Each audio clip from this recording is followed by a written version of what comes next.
Welcome to the wonderful world of Hallmark. I'm Patrick, as you know. We have Katie from Popping the Popcorn, and we have Mr. Eric from Hate Internet. It's Eric. Okay, now I already know already, first and foremost, people aren't already like they're doing one of those cartoon double takes, the ones you see in the Warner Brothers cartoons. They go like, Mm-hmm. because you're sitting here. They're Right. not expecting this. They're not going to be expecting this. Yeah. Uh, I'm happy to be here, though, man. yeah, Happy for the invite. it's gonna be this is gonna be we're kicking off a new series here. It's gonna be in the vein of the IFC Midnight Show. We're gonna do it once a month. We're gonna take a Hallmark movie and we're gonna do a deep dive on it. And Lady Valarie, hopefully she'll be joining us shortly, but it'll be Eric, Lady Valarie, Katie, and myself. We're gonna be doing this once a month, and we're gonna be showing some Hallmark movies and talking about them. Mm-hmm. And Yep. I'm blown away that you're here, Eric. I think this is going to be so much fun. And now, I guess the first question I have: had you ever watched any Hallmark movies at all, or Lifetime, or even some cheesy Lifetime movies, the anti-Hallmark, before this? When my wife and I first got together, she was huge into Lifetime, not Hallmark. There is a difference between Lifetime movies and Hallmark, a big difference. Big Um, difference. and I could not stand a lot of them, and mainly is because it was the same. It was the same story, no matter what. Woman is crossed by a man, and she somehow gets her comeuppance in the end. You know what I mean? And it gets real boring after a while. I just never came across Hallmark movies, and like I told you offline, there is a certain feel to them. You know what you're going to get into because a it's made for TV, so you're going to have to get used to the type of maybe actors they get. You'll maybe have a couple big names, and then people you might not recognize, production values and stuff like that.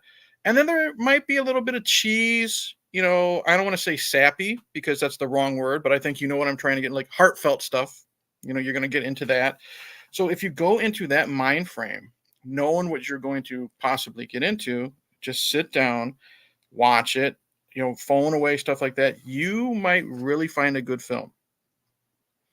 And Mhm. I was happy you brought me into this because, I just love the concept. How on my channel I'm known for discussing like horror or professional wrestling or 80s action movies, the air quotes like manly men stuff, stuff like that.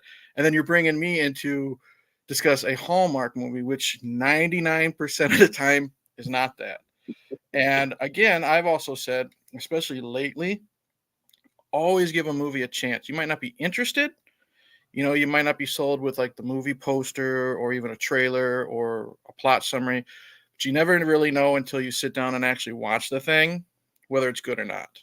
So I was glad I got the invite, and I'm very interested in seeing where this trail of Hallmark movies is going to take me. I think, like I said, I think I've been saying this for a while. Me and Katie both. When people mention Hallmark, when I'll mention a Hallmark, and she'll mention Hallmark. I mean, we always get the people just clown on it. Hmm. We watch Disney movies, but Hmm. you can say you watch Disney, but no one pokes fun at anybody for watching Disney. Right. Um, Right. and but you mentioned Hallmark movies, and you mean you could mention Lifetime, but a lot of time nobody really watches Lifetime. Hmm. Not that I know of. But you're right; they're the anti-Hallmark. Hmm. Um, but you mentioned Hallmark movies, and people instantly, without even seeing a single movie, they immediately start just pouncing on and clowning.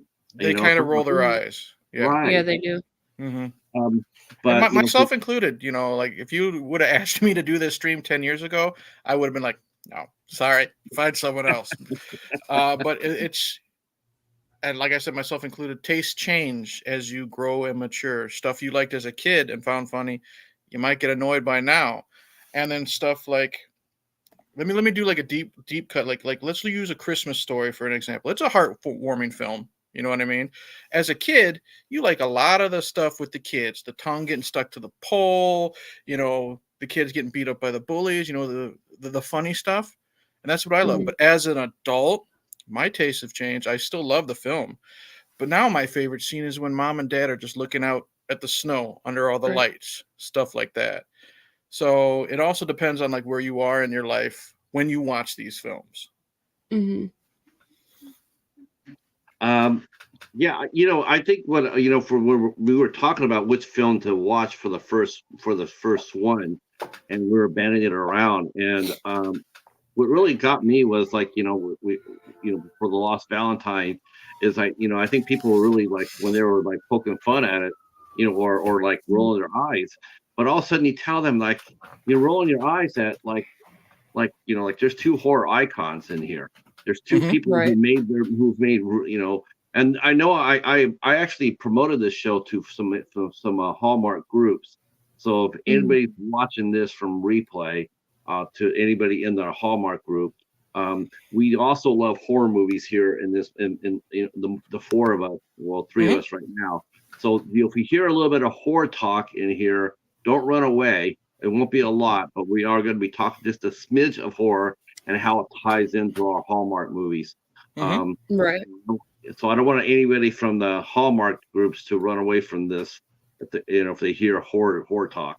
Um, but we did, but it's amazing though how many actors that you look at these Hallmark movies and all of a sudden you realize that they're not all just sitcom people, Right. or princesses, Mhm. in Meghan Markle's case. A lot of these actors that do these Hallmark movies, they have a very rich history in horror films. Done some Yep. iconic horror films and whatnot. It just shows them. It shows that they have variety. Mhm. It's really Mhm. an ironic thing when you sit there and say, "Look at these actors doing all these different things," and yet you got the same people in horror that are too narrow-minded to comprehend that. Right. It's Right. like, you know, the people, that's what cracks me up. Oh, I can't watch that. That's soft.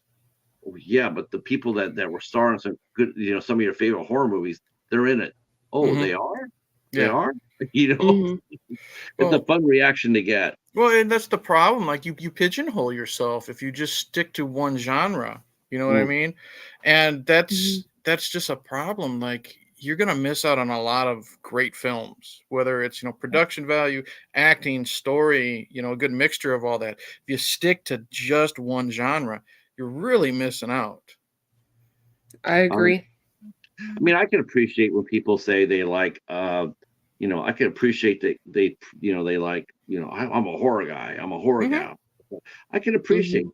but man, I like horror too. I Yeah. mean, good Lord. I mean, but man, I just can't do it all the time. You got to cleanse the palate. Yeah. I don't know what your guys' favorite food is, but I love me some steak and potatoes. But eventually, if I eat it every freaking day, I don't want to touch the stuff. You know what I mean? Right. So you need to cleanse the palate. So you Mhm. love horror, that's great. Watch it. If you want to watch Halloween for the 15th time, that's great. But eventually, you're gonna need, the Lost Valentine or something, or even something, like a John Wick film, just to just cleanse that palate. You know what I mean? Because you Right. need that break. Mhm. I agree. And now, let's see. Hobbs is sitting here. Hi, I Suzanne. How hopped. are you? Hi, Sue. How are you? Glad you guys are I here for see. this. Um, let's see. Because they're in a Hallmark for one. Yeah, people will know. We actually have leading stars in horror films that are also leads here in Hallmark movies. To tell you the truth. Um, Actually, oh Hobbs, that's not true. Not all no, the Hallmark movies again, end in a happy no. ending. Some of them do. No, I mean, yeah, yeah. See, again, it's another misconception. Not every Hallmark movie has that where they're riding off into the sunset. Hmm. There are some that are very moving, and they have different endings than what you expect. I'll Um, tell you this. When we get into our little deep dive, I was expecting this movie to end a lot different, and I was hoping Mhm. it wouldn't end the way I was expecting, because if it did, when we get to the end, it would have been real sappy, and Right. I would have been, I'm done. You know what I mean? It would have ruined the whole thing for me. But this Mhm. this ending, when we get to it, I thought it had a good 50-50 of sadness and happy, if that makes sense. Right. Hmm. Right. Right. When did you get into Hallmark, Katie? What do you remember the first movie, or do you remember when you got into it? Oh, Mhm. I think I started watching it in like the 90s with like my my mom and I. We would watch it at a movie like on the weekends or something like that. So I've been watching them since I was like little. I think the first Hallmark movie that I remember, this is way before the channel or anything else like that, uh, was a movie called My Name Is Bill W. Okay. Um, and it was the story about how Alcoholics Anonymous got started. Okay. And Hallmark used to, before the channel, they come out with their movies, and they would, they were Hall of Fame movies. They would come out on ABC or CBS like 2 or 3 times a year. Hmm. And that's really another thing too. And this is another hook for Hallmark that I want to bring up too, and the fact that whereas now we're seeing less, like, we're hearing and seeing that some studios are no longer putting out physical media. Hallmark is doing the opposite. Oh, is it? They're not only are Mhm. they putting out their recent content, but they're going back to their catalog and reissuing all the movies that were in the 90s and the 80s that didn't get a chance to get home released, and they're releasing them out now here on DVD. I don't think they do Blu-ray releases Hmm. quite yet, but they are going back to their library and they're bringing them up and they're reissuing them. And a lot of older fans, they're buying them. Hmm. They are actually buying those movies. Um, they have a very robust market. Yep. That's really cool. It's sad to see, because I'm a physical media guy, and it's sad to see that it's kind of going the way of the dinosaur, for lack of a better term. Mhm. There will always be physical media because you will always, know somebody who Right. knows somebody, type of thing, if you know what I mean. But it's sad to see, because I used to love going, just riding my bike down to like Kmart, you know what I mean? Just checking like what's on VHS that I could buy, you Mhm. know what I mean? Stuff like that. And now, you've noticed it at like Target stores, Blockbuster's gone, but Best Buy, Mhm. places like that. It was just a matter of time. It's slowly disappearing, and now Best Buy's getting rid of all their physical media. We were at Meyer Right. just on Friday. They used to have a nice chunk of movies, and now it's just, so Yeah. it's good to see that a company, even if it's their own product, and it's like Hallmark, no disrespect when I say that, is still in the physical media game and trying to push their product out. Mhm. You go to the fans that, and it's a mix. It's a mix of people sitting there going like, we appreciate the fact that we got it on streaming, Hmm. and it is a dedicated channel. It's like that's all they show. It's just Hallmark movies. Hmm. So there's no like, well, that movie got taken off the channel. Like a streaming service, they got Mhm. moved. That's not going to ever happen because Hallmark is Hallmark, and Right. everything they Right. show matters. So there's at that aspect, but you listen to the fans, and they're very good at that. Hmm. They're very good at Mhm. interacting with the fans, and a lot of them sit there and say thank you, and for the physical media release, and thank you for doing that, and thank you for bringing the movies that are hard to find, Hmm. and now on TV, but now you're making them available to us through DVD, and like I said, a lot of them are older people, and they appreciate that. Right. They Mhm. so, um, I for me, as far as getting the movies, I started getting mine at Family Video. Um, that's where I started getting mine. Now Hobbs, he shopped at Family Video. We're big Family Video guys, but Hmm. that's where I got my first Hallmark movie at. Okay. Um, and After that, man, I was hooked. I was Hmm. like, this is so cool. Hmm. Yeah, Um, and it's Right. like I said, it's nice with the physical media, because you never, yeah, sure, Hallmark may never take their stuff off their channel, but you never really know. It depends on, because, for a perfect example is, I never watched it, but Disney made this whole big deal about bringing back Warwick Davis and everybody for their Willow TV series, canceled after one season, and then it was taken off the streaming service. Yep. So if you have those people that really like that show, I have a couple guys at work, they loved it, and they are so I thought it was a upset. good show. Yeah. So, or what if money becomes tight? You can't afford internet. You won't be able to watch that movie. But if you got that Right. DVD, all you got to do is walk over there, put it in, and watch it. So, Mm-hmm. no, Yeah, Walmart has Hallmark movies. Walmart, if you go to Walmart, they actually have some of the Hallmark movies. You could go to Hallmark's website and get them. You can also go to Amazon and get them as well. yeah, and before they got rid of their physical media, but they were being carried by Target, and I got a couple movies from Target over there. Like now, and then I get a lot of them. I was really surprised too. The first time I started seeing them pop up at the library, I was like, that was like a really pleasant surprise. I was like, wow, okay, because I never expected to see them there.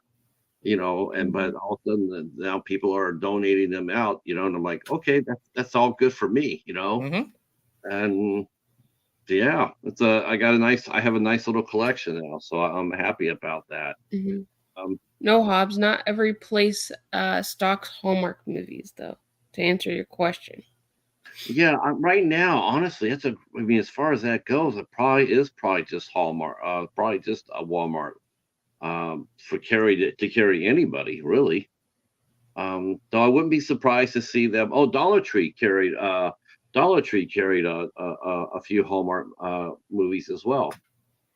When Calls to Heart, they had separate episodes in there, but that's the only time I ever saw that at a Dollar Tree. All right, so we are talking about 2011's The Lost Valentine. And this came out, and it's a Gold Crown Collection film. This is more of a higher budget film for them. We have two pretty big stars in Betty White and Jennifer Love-Hewitt. Plus, you have a star that's pretty big in Hallmark, and that's Sean Faris. He's a big star there, so they use him for a lot of movies. So the familiar faces there, and yeah, I didn't know what to expect when I watched it, but then I read the back of it, and I was hooked. So, what was your guys' before we get into the deep dive? But what was your guys' first impression about the film itself? I've seen this more than once. But the first time I watched it, I didn't think it was gonna go the way that it went, because I didn't know anything about it. But I thought it was kind of cool how it went, and I just enjoyed the movie for what it was. I thought it was gonna go in a different direction. But I could kind of tell though that it was gonna be like a little bit sad, a little bit, a little bit of both. I was with Eric. I really thought, I was really hoping that they would not go with, with this ending that, like you think that it might happen. I was just sitting there going, when I was watching it, I was really like, no, just no, but I did like the ending, and I thought the ending was appropriate. I really did. It was one I could relate to, and and I was like, okay, this is and I tell you the truth, what really got me was I was blown away with how damn good Betty White was. Betty White was really good. She was real good, and that was kind of what drew me in. When you guys suggested this movie, all I did was to see if I had it available. You know what I mean? And I saw the movie poster, which isn't really anything air quote special. You know what I mean? It doesn't give anything out. The Lost Valentine, that can mean anything. You know what I mean? That really can mean anything. I'm not a huge Jennifer Love-Hewitt fan. From what I've seen of her, I do not like her in the horror movies she's done. She's done The Medallion with Jackie Chan. She wasn't very good in that. I think she is she's one that gets by on her looks more than her skill. I had that against me.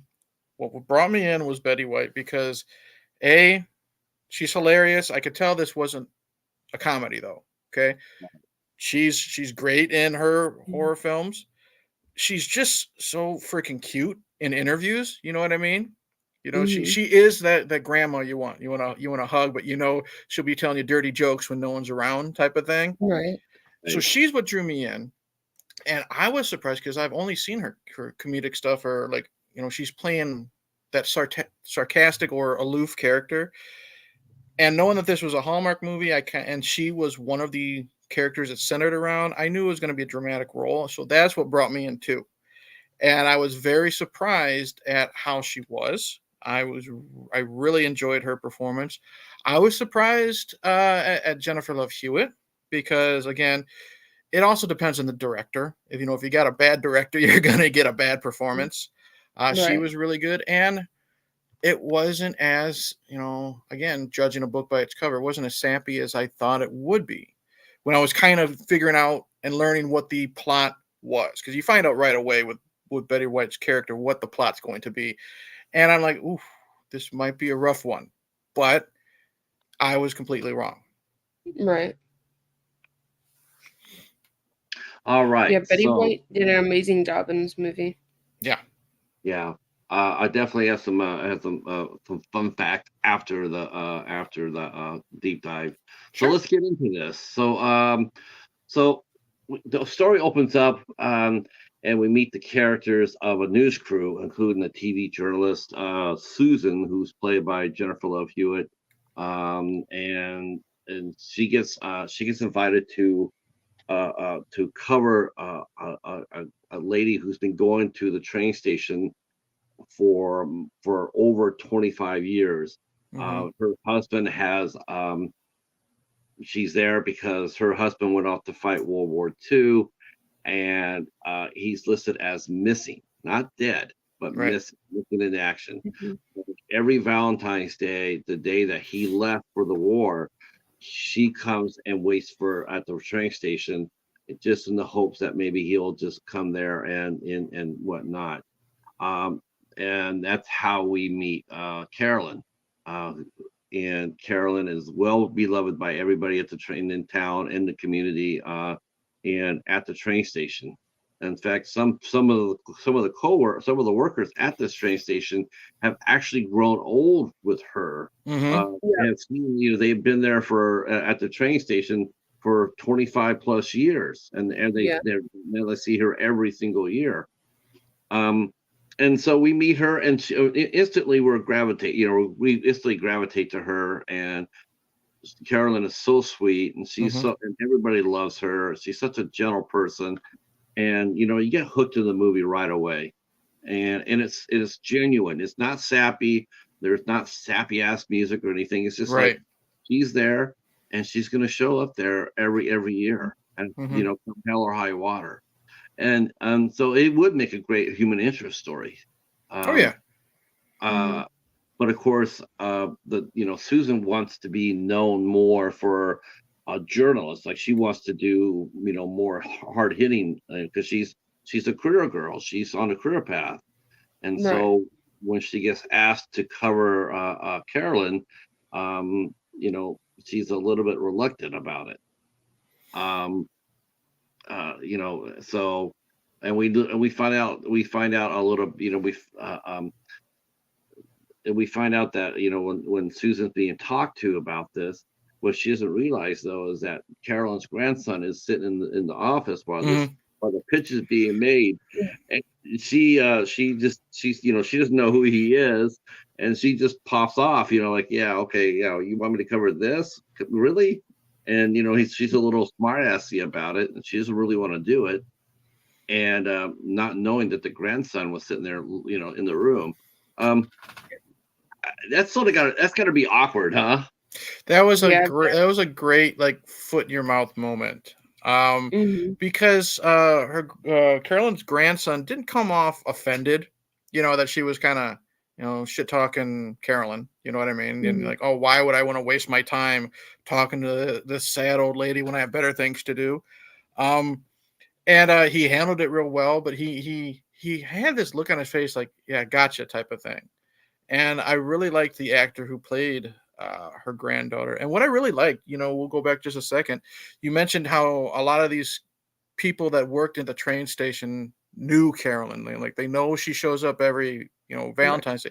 I really liked the guy who played the ticket taker, the one who actually sits down and talks Me to too. her. He's like in only maybe like the very beginning and the very end, but you can tell that he's been friends with her for God knows how many years. And you could tell it's just a genuine friendship. It's not just him, oh, here's old Carolyn, sitting down type of thing. That friendship grew, but and you could tell that the way Betty and this actor had that chemistry, you know what I mean? Yeah. This guy had the perfect mixture of being very sweet to her, but he felt sad for her, but he didn't pity her, if that makes sense. You know what I mean? Yeah. Right. And I really liked it. And that's a strength for Hallmark too. I will say that it's really cool that you picked that up right away. And that is one of the cool things about Hallmark is their casting directors are really, really good. I Hmm. mean, they really, you don't get in a movie a Hallmark, just by being there. Hmm. I mean, and that's one thing as we go on with the series, you're going to notice that right away that everybody fits within the movie, and they fit perfectly. Yep, there's one more actor that I thought was really good in the movie, 2 3 minutes that we'll get to. That's at the end of the film, or towards the end of the film when we find out what happened to the husband. You know who I'm talking about. But yeah, Right. these I don't know Yeah. if you would call them bit roles, but these smaller characters they're really good in this film. Yeah, I agree. I also like how they didn't like make it like a big elaborate like the beginning of the movie, like how some movies they make it like this bigger labyrinth thing, but they didn't really. They just had her sitting there talking. The caretaker came over, ticket taker, whatever, Hmm. came over, and they didn't make it big or a labyrinth. They just had it set nice. I think. Yeah, I definitely yeah, I agree with you, Katie. I think you make a great point there. It's so gentle how she just comes in, like it's Valentine's Day, It's it's and it's a day out of the year that she does every day. That's all it is. It's Tuesday to her. You know what I mean? and they didn't show like the regular people at the train station making a big hurrah about it, Hmm. Yeah, because that's not who Carolyn was. right. Carolyn really, as we find that out a little bit later, she just, you know, she's there for herself. Hmm. That's what she's there for. She's there for her and her grandkids and her, but for herself, she's there for that. So she just comes in. She doesn't make any fuss. She just sits there, and this, that's what she's doing. Right. Um, yeah, Hmm. that's two really good points there. Um, so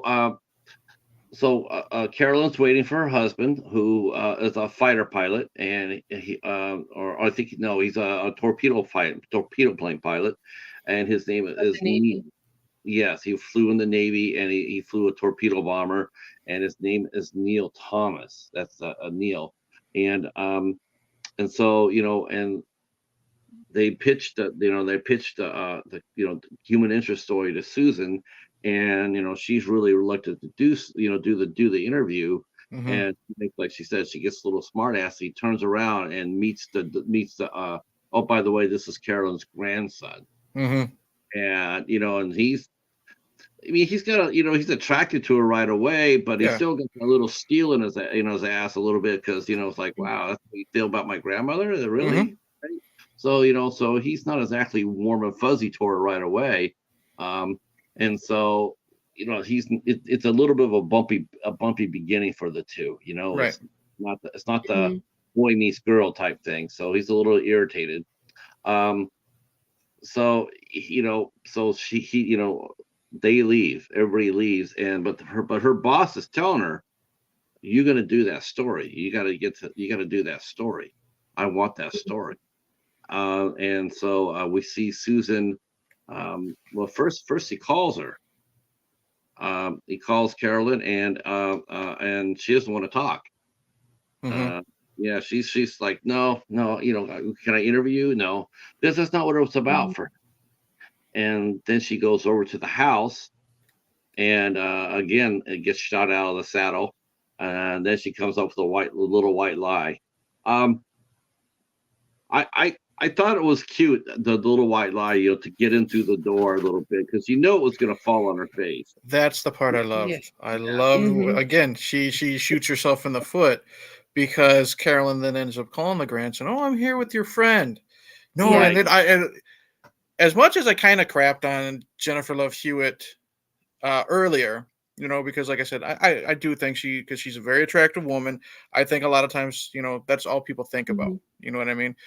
I think her little bits of comedy when she knows she's kind of effed up Mhm. is really funny because I like how she's kind of trying to tell Betty White to shut up, don't tell the grandson, Right. our little meeting type of thing. And then she Mhm. knows that there's no point. She's just like, okay, well, fine, he's coming over and I'm screwed type of thing. This little bit of her acting is really funny, and I was getting a chuckle out of this whole scene because Betty, Carolyn, she's just so oblivious to it. You know what I mean? Mhm. And I think that mixture of her being so oblivious and really thinking Jennifer Love Hewitt's character is on the up and up, mixed with Jennifer knowing that she's in trouble. Mhm. That was a really good scene. You know what Yeah, I it thought was. was cool was like most of the time you think that he get mad and go like, she's not a friend of mine. What Hmm. I thought was really cute was Mhm. that the fact that he didn't tell her that. He just says, I'll be right over, grandma, Hmm. because that he wants Mhm. that little he knows he wants to put her on the fire right away Hmm. by Mhm. showing up unexpectedly because Yep. you know Jennifer, Susan's going to be like a duck out in water. She's there, but her feet are really moving fast. Like, how the hell do I get out of this? Yep. I put myself Right. in a really bad spot. How? And then he pops up like that, and he gets his revenge, so to speak. But he's also very charming about it. He Hmm. doesn't come out there and lay her out or anything like that. He just wants to see her. He just wants to see her spin. He understands she's not doing it with malicious intent. You know what I Right. mean? Right. That's the thing. He can tell right away, like, okay, you shouldn't have done this. I'm gonna watch you stir a little bit, but I can understand you're not doing it for fame, fortune, money, or whatever. Yep. Right. Exactly. And that's important. That's important. Um, so what did you think of the grandson, Katie? Did you think that he was do you think that's what how he should have played it? Do you think that what do you know how would you would handle that, as if you were Susan? What would you have felt like if all of a sudden Sean comes around the corner and then it says, "Oh, so you're a friend of my grandmother's. So we're friends. How Mhm. you're friends with my grandmother? How would you have ever been caught like that in a situation like that where you've had to come up with an answer on the fly?" No, but I could tell that she kind of like was like surprised that he was gonna play along with it or whatever. Hmm. But I thought it was kind of interesting that he just kind of or she kind of just put it on the fly like that. It's just a really interesting. They just have a really interesting chemistry together, I think. But they play well off of each other. And I just think that it was kind of funny how they didn't really want to tell the grandma that they're not really friends, just because Hmm. I think the grandma would have been really upset and probably not done the interview. Um, of course, what makes Lucas, Sean Ferris's character, what makes him, what he's more concerned with than anything is he doesn't want this to be fluffy. He does not want this to be a power, just the end of a nightcap, end of a night, a newscast, a little fluff Hmm. piece.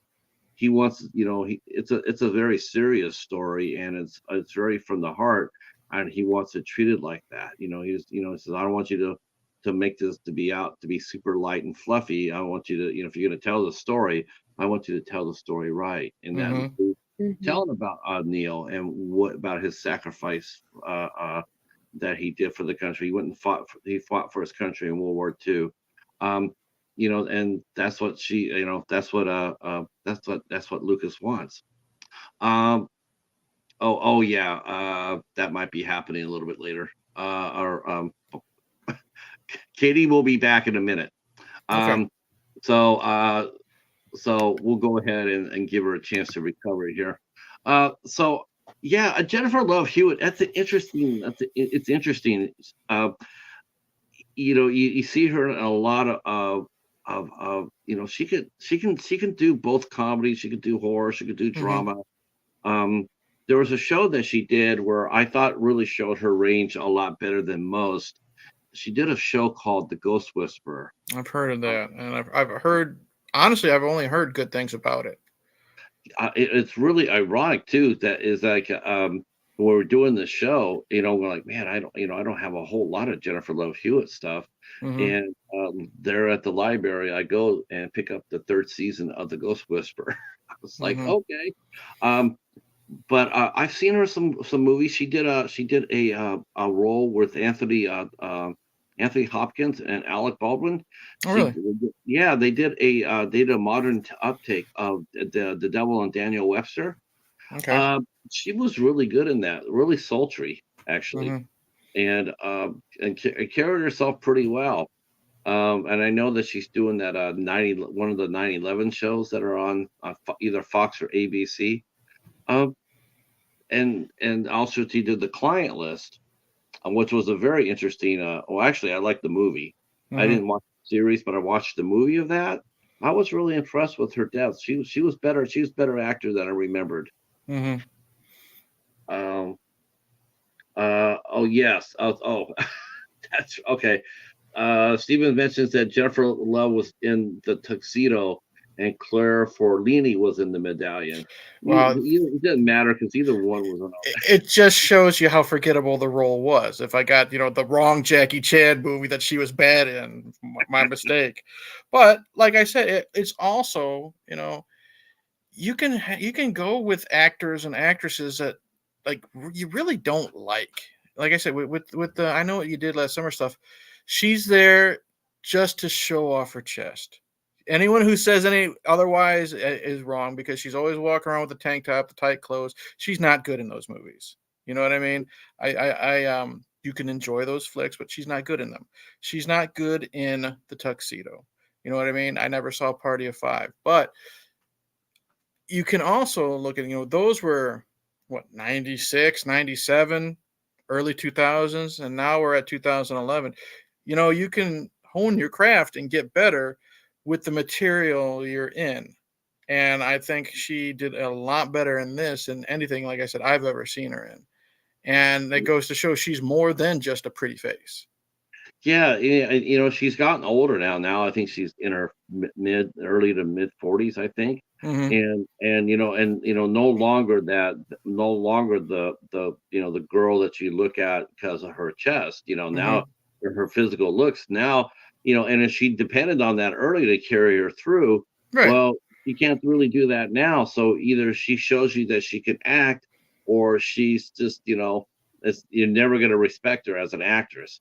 Um, but I've seen her, like I saw her in, like I said, in those earlier shows, and I've always, like she wasn't maybe she wasn't like a up and down breakout star in the summer movies, but she still did all right. She did okay. She carried it fine. Um, and I'm much more of a Jennifer Love Hewitt fan than I am a Sarah Michelle Gellar fan. Hmm. Um, yeah, I just I like yeah. Sarah Michelle better. What? Oh my god! Oh my god! She like Sarah Michelle Gellar better. Even though Allison Hannigan stole Buffy the Vampire Slayer. Okay, all right. Okay, but I do like Allison Hannigan though. She's really good. I like her. She's really sweet. She's really good in How I Met Your Mother. Hmm. Um, all right. So they find out they find out you know they find that out. I'm sorry. Carolyn finds, talks to Betty White's characters, talks to Carolyn, or Susan talks to Carolyn about doing the interview. And Hmm. and she says, as long as you do it right, if we're gonna do this, do it right. And she gives the interview to Susan, and Susan is really excited about that, and she's really grateful because now it's gonna put her into the story, and we see that she sort of does sort of like Lucas right away as well, even though she does a boyfriend that we have not yet met, but we still see the chemistry right off the bat between the attraction right off the bat. And so and we see Susan meet her boyfriend a little later, and he also is a photojournalist. I'm sorry, I get a little ahead of myself.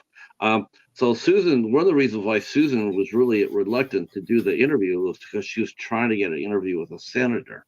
That's what she really wanted. She really wanted to interview with the senator, and that's the reason why she was dragging her feet. But she actually gets, because of her how she persevered, she actually gets to have her cake and eat it too. And Carolyn starts telling her about the story, when they sat down, and she starts talking to Susan about how her and Neil met during that time frame. And we go up to the flashback, and then we see the interaction between Carolyn and Neil. Very sweet. It's how it was. Everybody was going to war. Neil had not signed up yet, and that was and he was was a little concerning. It was like because as the time went on, he was feeling the pressure about that internally. Back then, everybody did something for the war effort. He wanted to do his part. Right. Yeah. And so even after they got married in 1942, and then a year later, they're laying side by side, and Carolyn's pregnant. And Neil tells her that I gotta go. I have to help. I would would be very hard to live with himself if he went through there and didn't at least try. But he's a pilot, and so he signs up with the Navy, and he in a year later he goes to war. That was really when they left. I got on the train and left. Like write me every day, write me twice. You think of that, and you might be inclined to feel sappy about that, like, oh, that's so sappy. But in actuality, that's how it was. I'll say that I did get the sappy feeling from it, because we've seen it before. We've seen the whole chasing your love on, as the train's moving away, you give the love letter type of thing. But what saved it for me, like, don't get me wrong, I thought it was pretty sappy, but what saved it for me is I really grew to like these two as a couple. And me too. And I love when they first meet at, I don't know if it's a party or something like that, and he says he hasn't seen Carolyn in forever type of thing. And it's very cute and awkward. You know what I mean? He's trying to be calm and cool, and he's kind of coming off like a dork. And I think she kind of likes that. She sees how genuine it is, because she sees him stumbling and stuff like that, but there's that smile on her face, with her friend behind her. So that's endearing to me. And then their relationship that we see, I'm glad that it's not just a flashback movie, because I would have hated that, because I already like Betty White so much. I'm glad that it's short and sweet, but me too. That part isn't sappy. That part isn't cheesy. You really enjoy this couple's relationship. So that's why when we got to that part of the train station, I'm just like, okay, I'll let that slide. You know what I mean? Because it worked for that relationship. Exactly. What did you think of that, Katie? Did you like that scene? I thought it was a cute interaction that they had. And they've also known each other since they were kids, but he moved away or something. And I thought that was kind of cute that they were like each other's childhood sweethearts, and they still like stayed together, or kind of like knew of each other, and then they found each other when they were like in their maybe 19, 20-year-old, somewhere around Mhm. there. And I thought that was kind of cute, and their interaction was really good. And I think the two actor that they got together, they played well nicely off of each other, Mhm. and they looked really cute. The girl who played a young Carolyn, her name is Megan Fahey, and Megan Fahey. She also too is a regular on the Hallmark film. She's done quite Okay. a few of them. Uh, Yeah, um, she's in a lot of Hallmark films. and so she's in a lot of Hallmark films and does a really good job with it. And And the guy is in a couple of them. Sean Faris, yeah, he's in a lot of them. Uh, Mhm. yeah, he's in a lot of. He's very popular. Um, and so, we see through the flashbacks, we see that Neil, because Neil and her get a house together. They work on the Mhm. house together, and it's very cute, and it's very honeymoony. That's what it really is. It's like Yes, instead of sappy. I Yeah. really well see what I really liked about that little build the house montage. There was no cheapy song playing during it, that you see all the time. It had some music to it, but it was fun. It wasn't corny. You know Mhm. what I mean? They were taking the house apart, they were putting it together, this and that, while Betty White's narrating. And if they would have slapped on some cheesy song, as they're fixing up the house that's in all of these movies, I wouldn't. I would have just rolled my eyes, but it was done really well. We got to give hats off while we're here in the middle of this. We got to give hats off to the direction of the film. It was well written on it, well written. It was based on a novel, but I got to give credit to the director. His name's Darnell Martin, and super strong directing on this movie. What? Really, really, really, really well. Uh, all right. So anyway, Neil does go overseas, Mhm. and then we see Carolyn on her own, and she comments about another aspect of the war too, and that is the Western Union rider. Yeah. Um, yeah, I'll tell you what, like we've seen that before, like many times in World War II era movies. You know what I mean?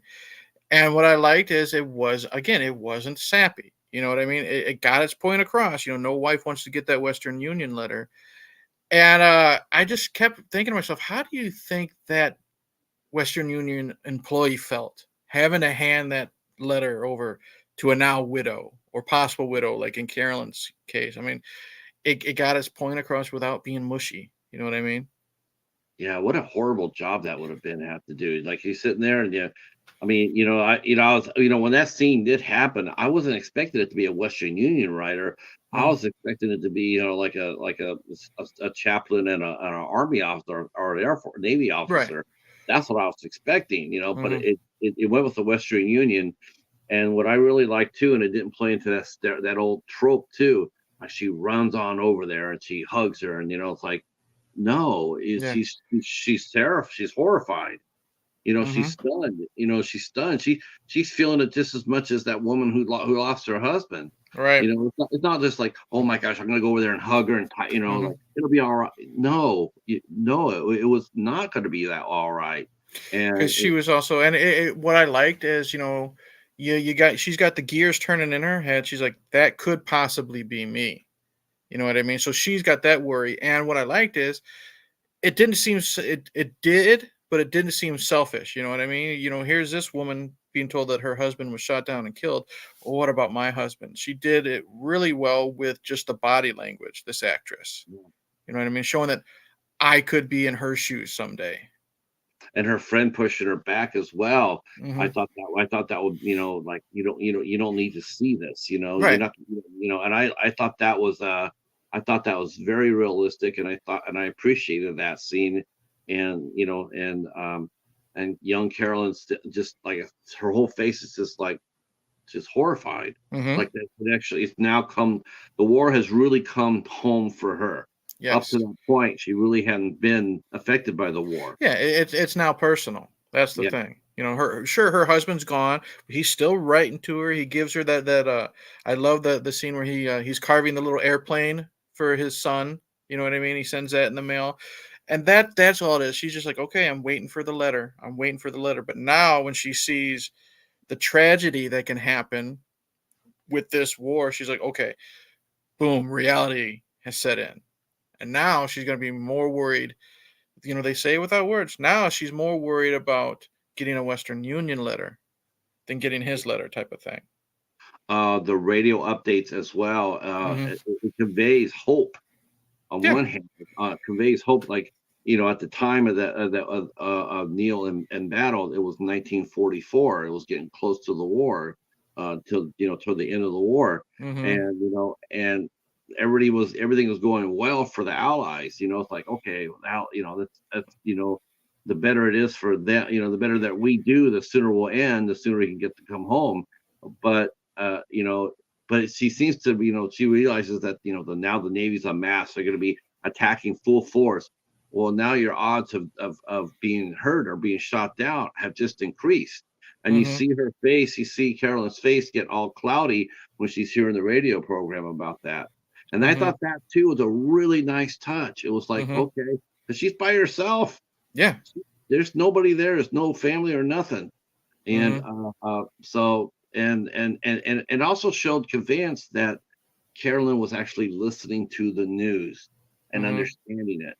They didn't have it wasn't just, it's like if we break in to bring this bulletin and acting all like, oh my God.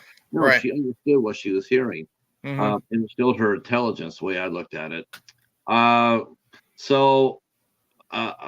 then all of a sudden, then Carolyn, she stops getting her letters at all. Right. That's it. No more letters are coming through.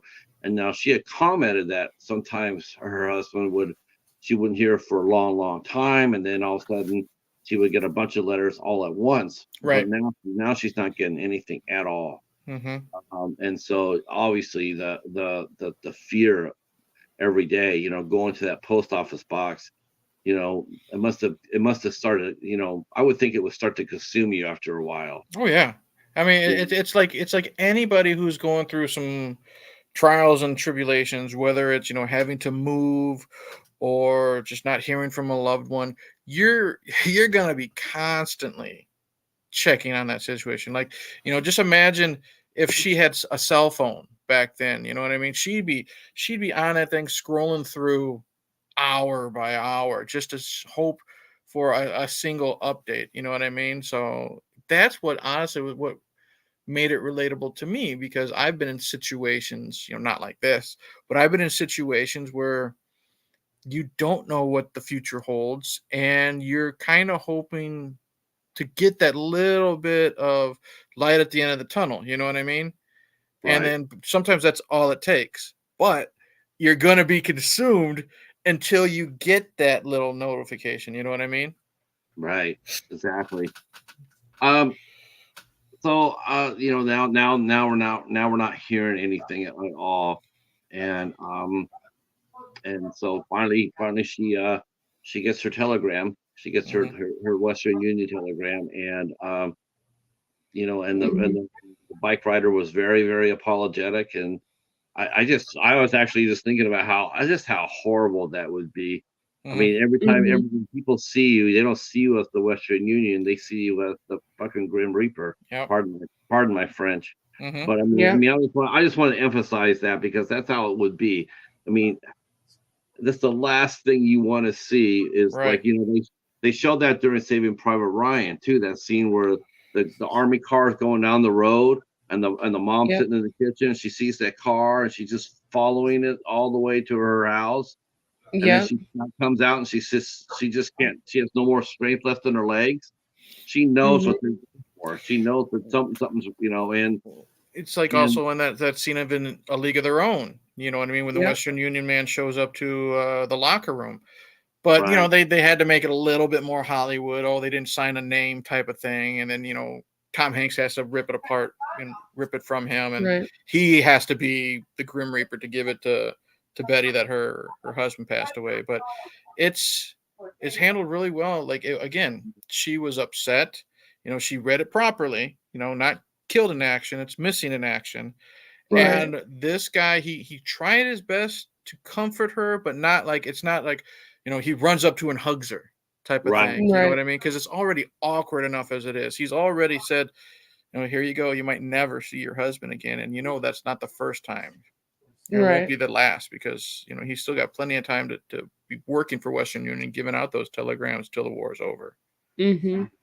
You actually sort of wonder, you sort of wonder about that guy, even though he had a very tiny part in the movie, but important part. But man, I was just thinking about him, going like, that would probably be like the worst job to have. Imagine what he's going and doing when he gets home every night. You know what I mean? Right. Yeah. Yeah. So finally, it's missing in action, or it's not dead, it's missing in action. And so that's when Carolyn decides that, she's going to start showing up there on Valentine's Day, because that's when he left, and she'll show up there, and and maybe he'll come home, maybe maybe he's hurt, maybe he has amnesia, who knows. But all she knows is that she's going to be there, because until they tell her that he's dead, he's not. And I liked how, again, the way Betty handles it.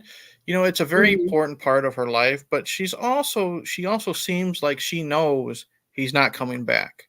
Yeah. So you don't have that Right. sappy stuff in that performance. She's just, it's Valentine's Day, I'm going to sit. I'm pretty sure he's not going to show up, but you know what? There's that little bit that he might. Okay, he didn't. I'll be back next year type of Right. thing. Right. Mm-hmm. So Susan now gets vested in his story. And she's like went from being a, well, first she breaks up with her boyfriend. Her boyfriend comes in there, and he doesn't really seem to be. Well, he's kind of a jerk anyway. Yeah, he didn't seem to have any interest in her. Right. She was really surprised at how just lukewarm he was toward her. Like, there was no spark or attraction on his part. Most of the time, especially in Hallmark movies, is always the girl, like, you really don't like me too much, and it's like, it was this But time with him. also, don't forget when they were at that party thing at their friend's house or her house or whatever, he had that ring, and he didn't even say, "Will you marry me?" He kind of was a dirtbag about it, I should say. Yeah. Here, have this. Yeah, and of course, Susan's like, I don't really sense the enthusiasm here, Right. At all.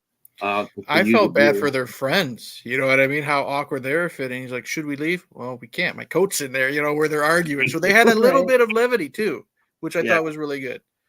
Man, have you ever been in a situation like that too, where there's been a couple that and you're put in that position where you're watching it, and you're like, man, I don't want to be here. I just want to go. I just want to get out of the room. Yeah, I've been trapped in a few of those situations, and man, it is uncomfortable. Yes, it is. And you don't. I just snuck out. I was just like, I'm going, so I just snuck out. Yeah, I'm looking for the emergency. I'm looking for the emergency exit. Look who made an appearance. He's in work.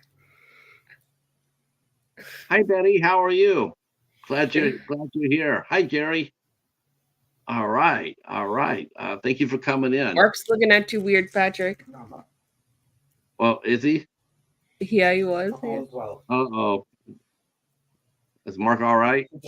You guys really make It's Patrick, and that's my friend Eric. You guys really make her day. Like, after her stream, she like a glow. She's so happy. I'm really glad that she has you guys. Oh, happy to hear that. Yeah, we're glad to have her too. Yeah, absolutely. Yeah, we're glad to have you, Mark, because everyone want to make sure you're doing all right. Yeah, I'm okay. Good. But I'm an introvert, and so I don't talk too much. So I'm really glad she has that community to connect with. You know what I'm saying? So thank you guys. Absolutely, dude. You're welcome. Yeah. Save us a slice of cheesecake. Yeah.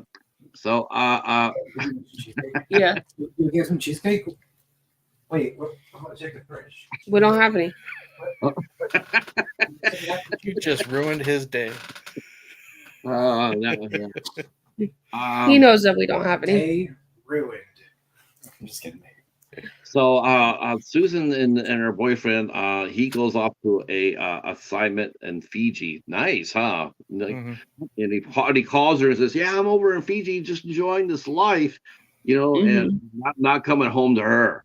Like, when he chance to Right. hang out, and he's like, "I got a chance to hang out in Fiji. That's what I'm gonna do with my pals," Yeah. instead of like rushing home to her. Like, Yeah. like And the thing is about this, me personally, I don't think he's trying to be a bad boyfriend or significant other or whatever.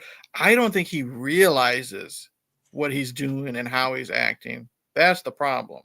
I mean, he knows she's stuck where she is. She's at a job where she's not having fun initially with the assignment she's given, and he's off in freaking Fiji having the time of her life. It's like, let's just say Patrick's having a rough go right now. And I'm like, hey, man, Patrick, I just got tickets to go see this movie. And guess who was there? And this person was there. And then, it's so great. And, oh, how are you doing? And you're just like, oh, I woke up, I stubbed my toe and, my cat threw up on the floor and I stepped in, that type of thing. He doesn't realize that she is not happy right now, but he is throwing all these things that he is having fun with, and I just think he just doesn't realize it. Yeah, he didn't read the room very well. Exactly. No. So, but Susan's, she's now vested into Yes. Carolyn's story, and she reaches out to the congressman who she interviewed, and she asks for help. She wants to see what happened to Neil.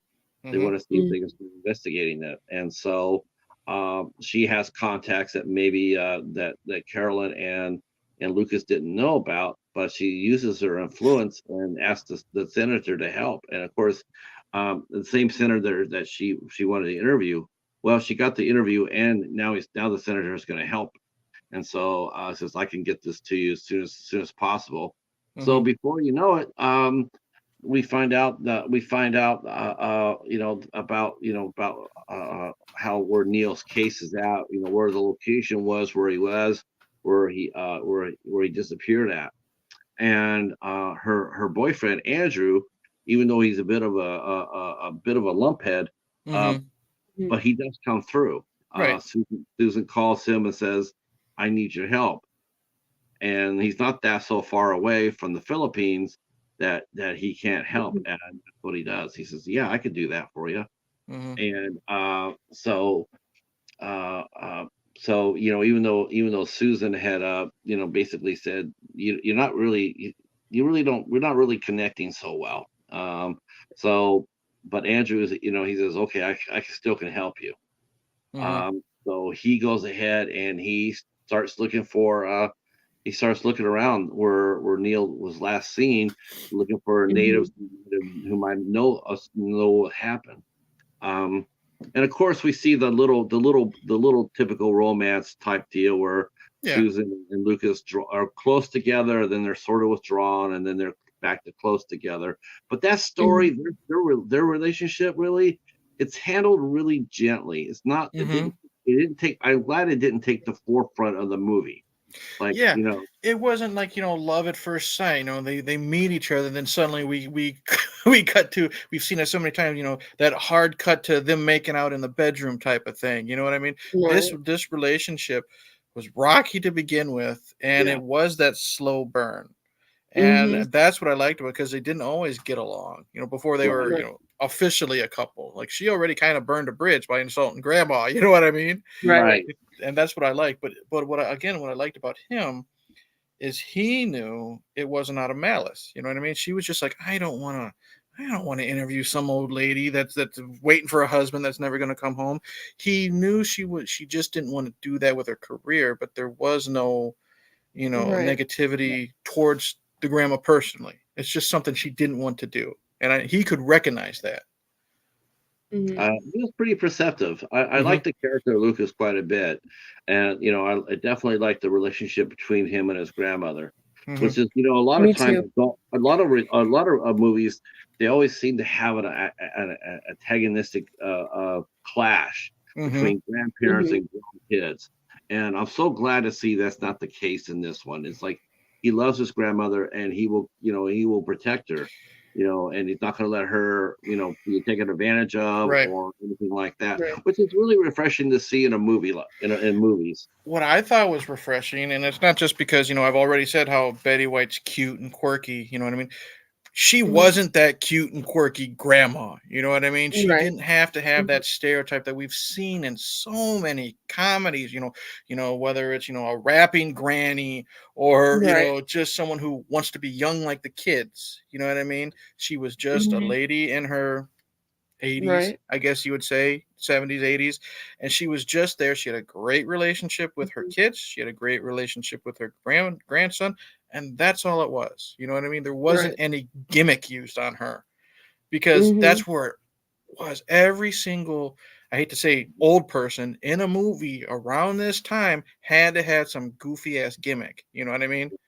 And I'm Right. glad she wasn't. You know what I mean? She wasn't used that Mhm. way. Uh, so now we go. But Andrew comes through. He makes Hmm. the trip and he finds a tribesman in the Philippines, and they end up doing a video conference. And they're able to talk. Carolyn's able to talk to him and ask him if he knew her husband, and he did. And then we find out through flashbacks of what really happened to her husband. And That actor is the one I was referencing earlier on in the stream. When I mentioned how these small bit parts Yeah. are picked really well with these actors. I like the ticket taker who, excuse me, who sat down with Carolyn every Valentine's Day.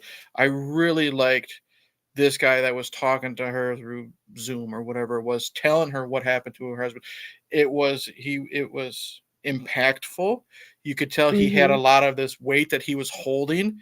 He had a Right. lot of love and respect for what her grandfather or her husband did, excuse me. But again, it didn't come off cheesy. And that's what, again, No, with, it didn't. Hallmark has this stigma of cheesiness. You know what I mean? Lack of a better Mhm. term. It does. You know what I mean? Christmas And movies. it did the Christmas movies perfect example. But this actor, again, he's in it 3 minutes, if that. Mhm. But the way, and you could tell this actor was just literally talking to a screen.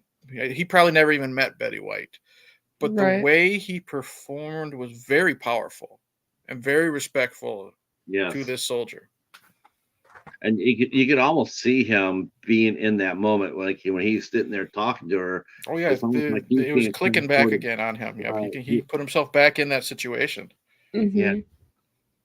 Um, and he tells the story about Neil, and I found it really heartbreaking in a sense that like he didn't like die on impact. They recovered him, and then he got well. He gets well, but Mhm. he stayed. He didn't try to like necessarily escape. He was injured. Him and his co-pilot were injured, and then and the co-pilot, I talked to him, and they says that like Neil sacrificed himself for a chance for me. Hmm. He only got out because of Neil gave up the spot. They could only rescue one of the flyers, Hmm. and it's like Right. and the natives are sitting there going like, this guy here, he's on his way out. He's circling the drain, Hmm. and Mhm. Neil's just he's ambulatory, and but he's got wounds on his shoulders. But they could have saved Neil in a Right. heartbeat. Right. But Yep. Neil sacrifices his spot to give his wingman a fighting chance. And Like that goes back to Neil finding a way to do his part. You know what I mean? Mhm. He was able to possibly save a soldier. Right. yeah, You know? yeah. I mean Mhm. that's a powerful moment. And but think about that too. Here you are, Carolyn, and you're hearing this 66 years later that he could Right. have gave up. He could have came home. He had an Hmm. opportunity to come home, and he Hmm. gave it up for another soldier. I mean, there's got to be mixed feelings about Yeah. that. If you're only human, you're only human Mhm. if you're not going to just sit there. Oh, that's so noble. There's going to be part of you going like, why? Yeah. Why didn't you come home to You me? stupid. You know what? You Right. could have. We could still have our life together, Yeah, and you gave it away for this man that I've never met, and I only met because Jennifer Love Hewitt was doing her homework type of thing. You know what I mean? Right. So I Mhm. mean, I know she me personally, I would have loved that my significant other did this, yes, saved a person's life so they Right. can have a life with their family. But I'm not gonna lie, there's gonna be that little bit in the back of my brain that would have been pissed, be like, Mhm. you know what? yeah, I wouldn't be going to the freaking train station every year if you would Right. have just come home. Because what I liked is these villagers, like you said, I love the circling the drain analogy. There's a good chance we get this guy where he's got to go and he could be dead on arrival. We yeah, know we can Mhm. save you. So, Right. yeah. Exactly.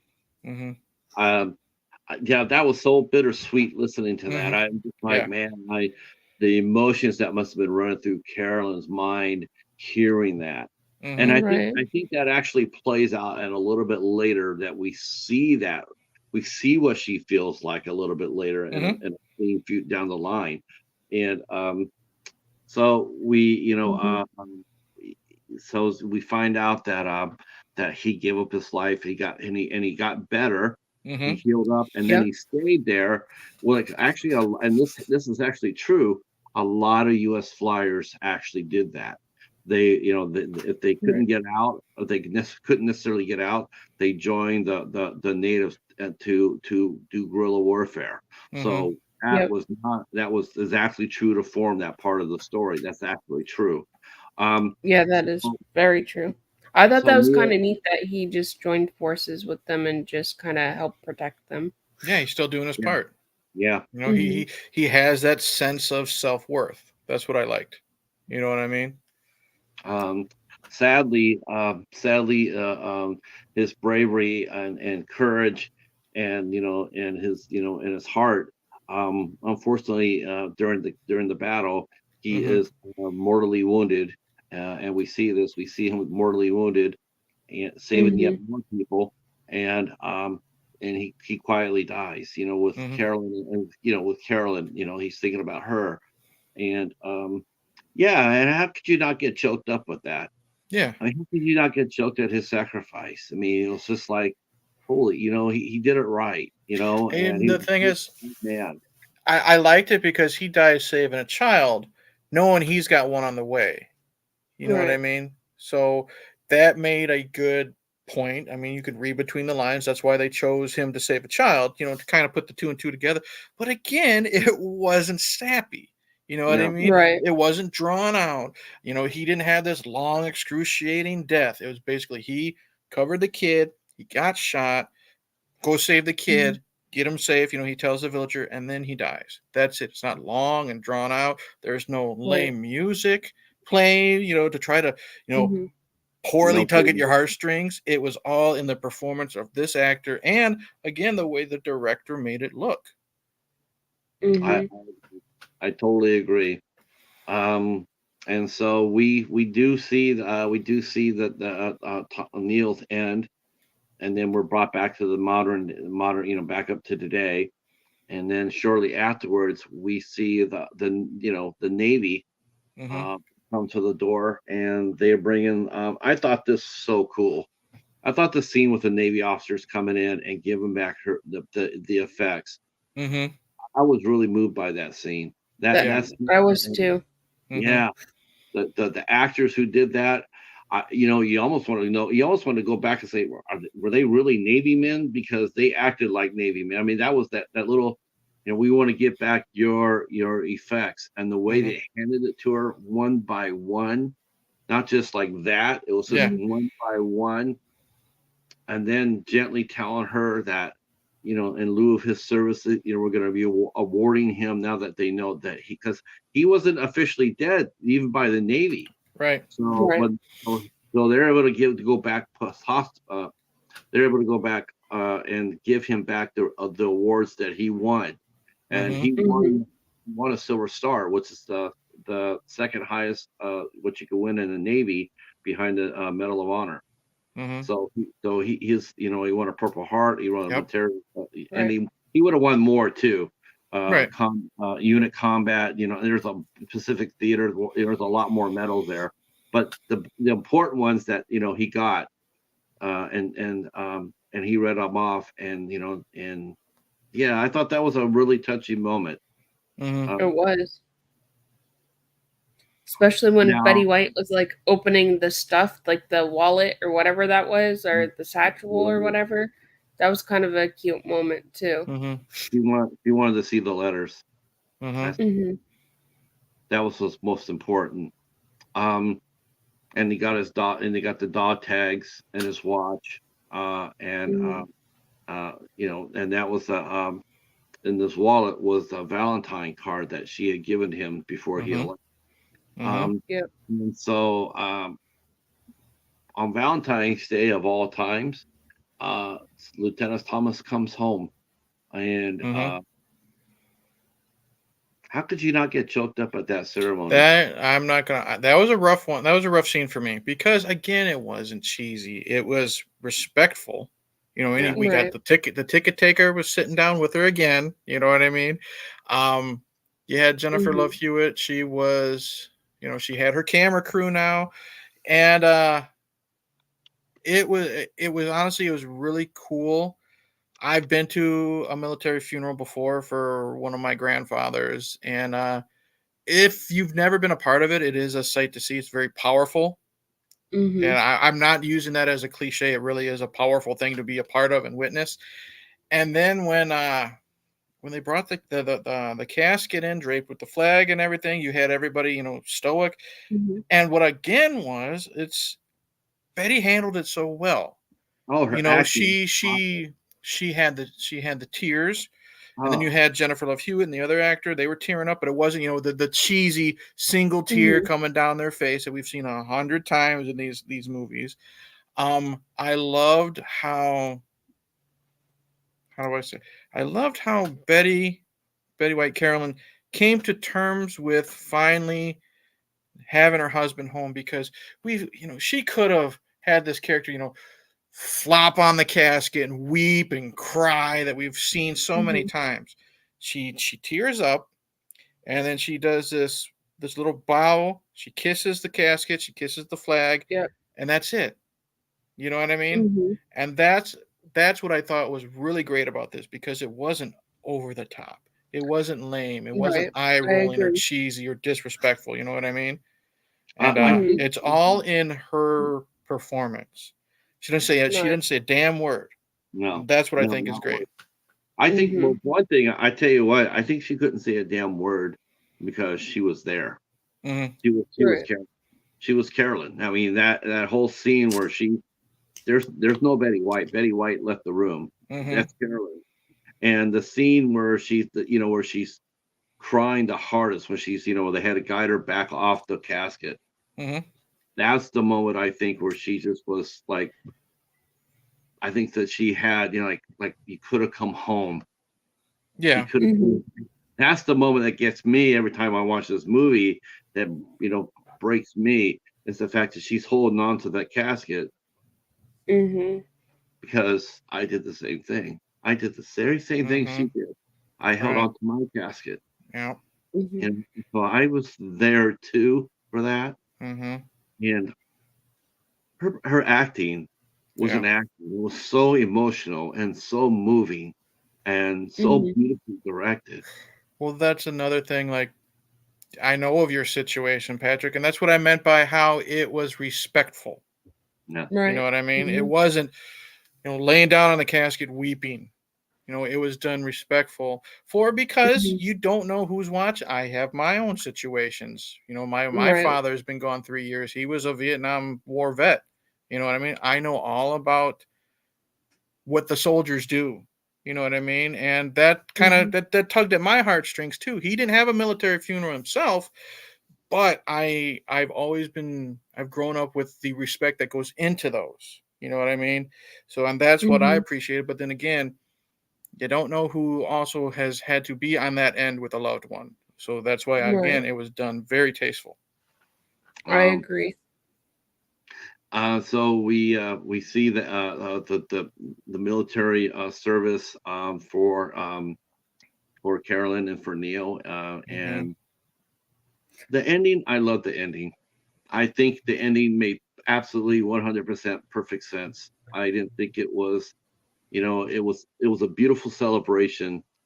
We see them going back to Carolyn's house, and throughout the whole movie, she's been trying to save a rose bush that her husband had planted, and he's probably been saving it. And Lucas always thought it was dead. He was going to take it out of the ground, but she told him, leave it there, leave it there.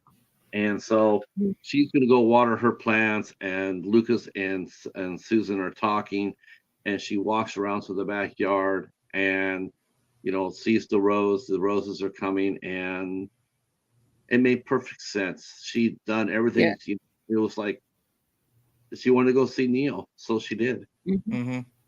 And at the same time, instead of making it sappy, they focused not necessarily her crossing over to be with Neil, but they focus on Susan and Lucas and their bright future. Right. Really, and that's how the movie's left. It's left with, with those two in love with each other and holding each other, and where Neil and Carolyn were in the beginning of the movie. And I thought it was the perfect ending. I thought it was a perfect ending. Of course, you're thinking, and it's one of those situations where if they did go to the backyard, and when they would go to the backyard, it's not going to be a sad thing. It's going to be a happy moment because she's going to be reunited. Right. And how can we celebrate that? So I was very happy with the way it ended and what happened to I guess you would say what happened, air quotes, to Neil. What I was getting at is because I was waiting for them to say that he was found and he just had amnesia and he was living with the natives or whatever. I would have hated that ending because it would have just kind of, in my opinion, kind of negated all the struggles she would have had waiting 60 years or however long it's been. You know what I mean? So as bad as it sounds, I'm glad that he didn't survive story-wise, because that I would have been like, okay, I'm done. I don't want to watch the end of the movie. I don't care, because in my opinion that would have been too cheesy, too stupid. And kind of like how Hobbs was saying it in the chat, there's always happy endings. This was that perfect mixture of happy and sad. This isn't this isn't the best ending in the world. Yeah, her husband is back home. His body's put to rest where it needs to go. But she still missed out on over 60 years of him. So she's got that closure, but that's still not a happy thing. You know what I mean? Because you have that what if. Yeah. So if he would have took that seat, it would have been a whole different narrative. Yeah.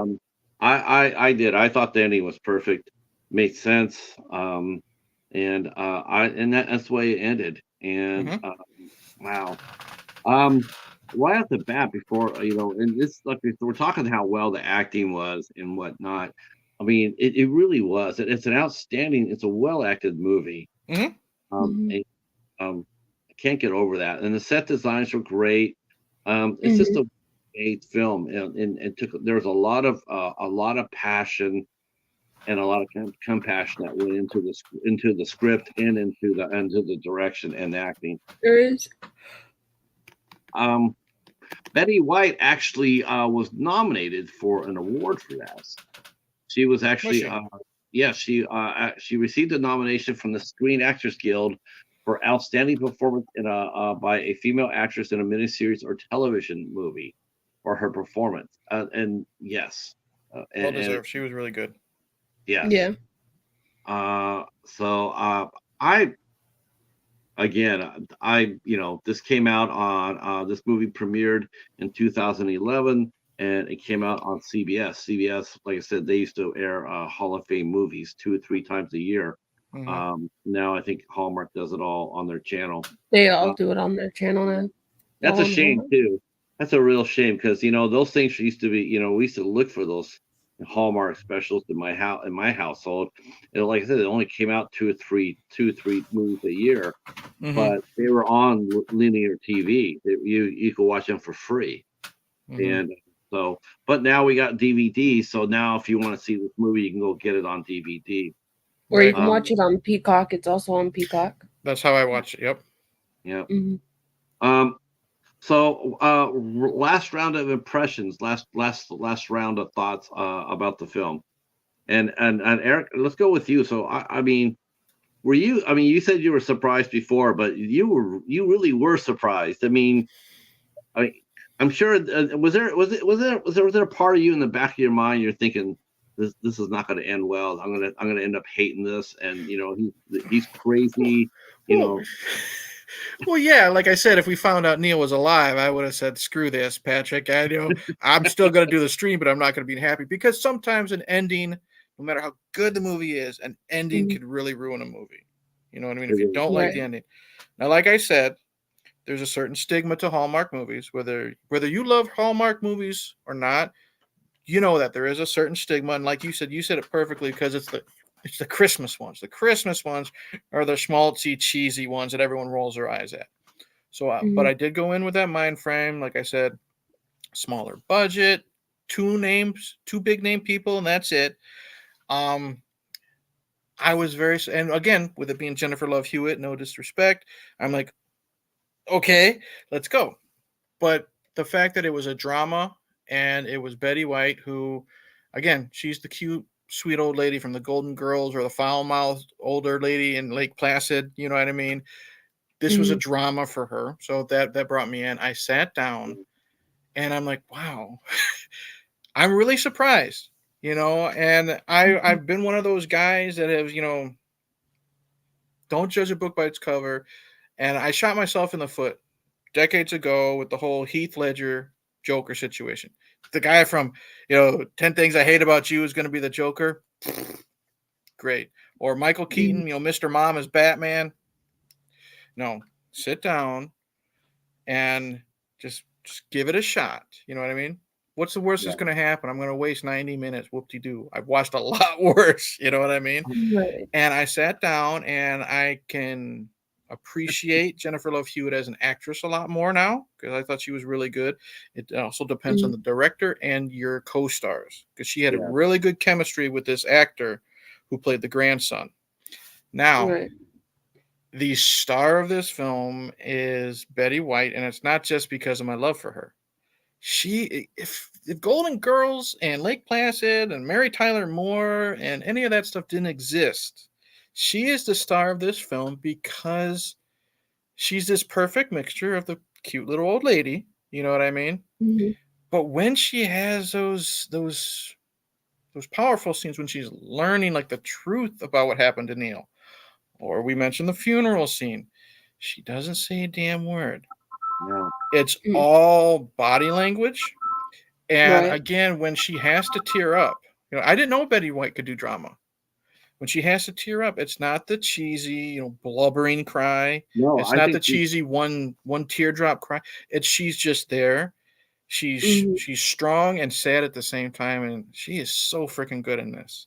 I'm very happy that I sat down and watched this because again, Jennifer Love Hewitt and Betty White in a movie called The Lost Valentine. This is going to be garbage. You know what I mean? Just from an Right. outsider to Hallmark movies. You know what I mean? I right. sat down and there were a couple times where I rolled my eyes. I've already admitted this, in the stream, but I'm like, man, still the whole package is really freaking good. I was Uh, very surprised at how much I enjoyed this film. we are going to keep it going too. We're going to be Mhm. coming back next month, and you're coming back with us because you're part of the ride. Yeah. And we got another one for you Okay. that we're going to watch. And this movie that we're going to be covering next month is Love Locks. Love Locks. This is Love It's Locks, already on Peacock. I already looked, Eric. Okay. and this stars real life husband and wife Rebecca Romaine and Jerry O'Connell, Okay. along with Bruce Davison is also in this. Ooh, I love Bruce Davison. And this is another solid, a really, really well made film. Okay. It's filmed in Paris, and it's one that definitely we had some thought with it, and I said, yeah, this will be the perfect one for a second adventure. I've never We seen. will be on Katie's channel next month for this one. Okay. To those in the chat, so we will be. I'm not sure what day it is. What day will work with you, Katie? On a Sunday. Any Sunday next month, any Sunday, whatever you guys want. We will find out the date of the show, and then we will come back and let you guys know. Sure. Yeah. Real quick. Tell everybody what's going on with your channels this week. I've been so busy with work and life right now. I haven't uploaded anything, but on my YouTube channel, Hey Internet Eric here, the whole theme for the year is just going to be movies I've never seen. You know what I mean? Whether it's, Patrick's giving me some suggestions, but it's also going to be classic movies that I've never seen from beginning to end. Like, never seen The Blues Brothers or The Godfather from beginning to end. Let's see what the big deal is. But this month is Frenzy Alex, one of my good friends, Patrick, you know him, Yeah. for my podcasting days. His birthday was last week, and I thought it would be fun for all of April to be Frenzy's birthday month. So it's going to be films that I've never seen that he has been surprised I have never seen, or just movies that he wants to know my opinion on. So Blues Brothers will be happening. There's a couple Tubi movies that I'm not looking forward to. But again, it'll be something like Willow. I've never seen Willow with Warwick Davis. Never seen it, and for him, I'm gonna do it because he absolutely loves that film, and Ron Howard and stuff like that. So, movies I've never seen all year for the YouTube channel, but specifically in April, it's going to be stuff that Frenzy has requested. That's gonna be fun. That's gonna be fun. I'm That'll be looking forward to that. Of course, Eric also has like I said, he has a YouTube channel. His link is down below. If you're watching on the replay or what have you, you can go there and not only subscribe to Eric's channel, but you can also subscribe to Katie's channel and Lady Valarie's channel. Hopefully, we'll get her back for the next show. Katie, what's going on with your channel this week? I have the Ghostbusters review. I'm still editing that, the new one that just came out. I also did the new Disney movie Wish that came out. I have that review coming out as well. As far as me, I guess I will be watching and reviewing this for Dollar Tree Theater, and that will be The Sackets from 1979. My buddy Catfish left this to me, so I'm going to be covering that. And of course, 8 Questions With. We'll have a great week upcoming. On Tuesday we have Hutch Boyd. He is a publisher of Black Maverick Publishing. On Wednesday, so the 17th, we have the Sledgehammers. The Sledgehammer from Sledgehammer Horror. Ken and Ashley will be with us on Wednesday, and then next Thursday we have the lovely actress Chanel Ryan will be with us on Thursday night at 8:00. Next Saturday will be another matinee show. We'll be talking with Jada Truth, and we'll be joined by special co-host the Friendly Men will be hanging out with us, and that'll be always a great time with James, Jonas, and Ant, and that will be happening next Saturday. Wow, I think this has been a great way to kick off this series. I can't wait for the next one already. Again, this will be on Katie's channel, and then back to we'll be rotating between me and Katie and Lady Valarie. That's about it, I think. Thank you guys all in the chat for coming out and supporting the show. To everybody who's watching on the replay, everybody watching the replay, anybody who's left a comment, you are now entering the wonderful world of Hallmark. And thank you for being here. You two guys stay right there for a second. Then to the chat, thank you so much for your support. And we will see you. We'll see you next month with Love Locks. Cheers. Peace.